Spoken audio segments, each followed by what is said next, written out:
潛能篇破軍將軍星。大家好，我係林麗老師，我係現代紫微斗數之光明斗嘅始創人。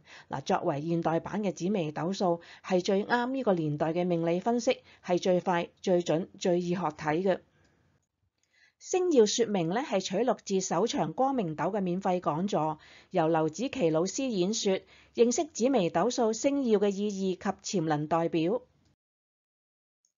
下一粒係破軍星，係將軍星。呢粒星嘅開創意味係極重嘅，有着大膽嘅行動力，亦都衍生出改革同埋新局面嘅意思。但要注意喺每次以無功不回之勢發動全力撲擊嘅時候最好都係要盡量減低不必要嘅損失。潛能代表就係開創嘅動力、突破嘅力量，需要懂得審時度勢，並且勇於承擔壓力。咁代表人物我哋就揾嚟蘇華偉啦。咁佢人生真係充滿咗開創突破嘅色彩。喺佢出世嗰陣時就患上咗黃疸病啦。咁黃疸上腦就導致到佢個腦部受損徘徊喺生死邊緣。咁當時醫生都主張放棄嘅，即係同佢父母講話與其你救活一個殘障嘅嬰兒，不如就趁後生過一個健康嘅啦。咁但係佢嘅父母就決定要救活翻佢，即係堅持無論如何都要將佢喺死亡邊緣拉翻嚟。咁呢個係佢人生中第一個突破，即係死過翻生嗰隻啦。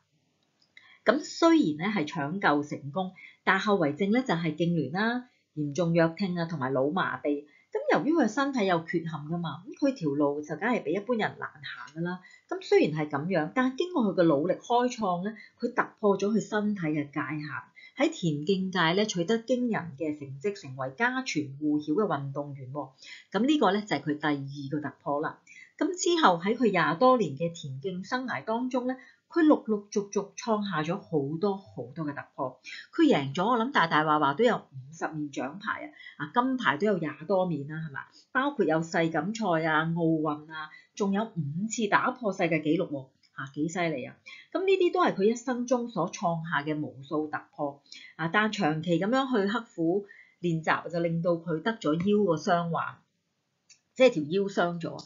咁破軍係將軍星啊嘛，將軍帶兵打仗一定會有不必要嘅損失嘅。所謂殺敵1000就自損800啊嘛，即係就算你打贏仗都好啦，你點都會有損耗嘅。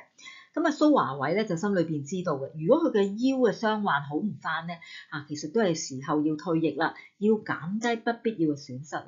咁其實人生中嘅智慧就係要懂得審時度勢啊嘛，即係應該衝嗰陣時就盡情去衝，應該收嗰陣時你就要退下來，要知進退，懂收放，呢個先係上策啊嘛。咁退役之後佢就喺傷殘人士體育協會嘅秘書處擔任行政助理繼續去貢獻教育界，為新進嘅殘疾運動員提供支援咁其實我覺得呢個都係個突破，因為佢由企喺最前線萬眾矚目嘅跑手退下來做後勤支援嘅工作，其實都係帶有突破嘅意味㗎。第二場免費講座將於4月13日星期日下午2點半喺觀塘法鑄機構舉行。講座係現場及 Zoom 同步嘅，大家可以瀏覽網址法鑄.org 查詢同埋報名。想改命真運不要錯過認識光明斗，快啲報名啦！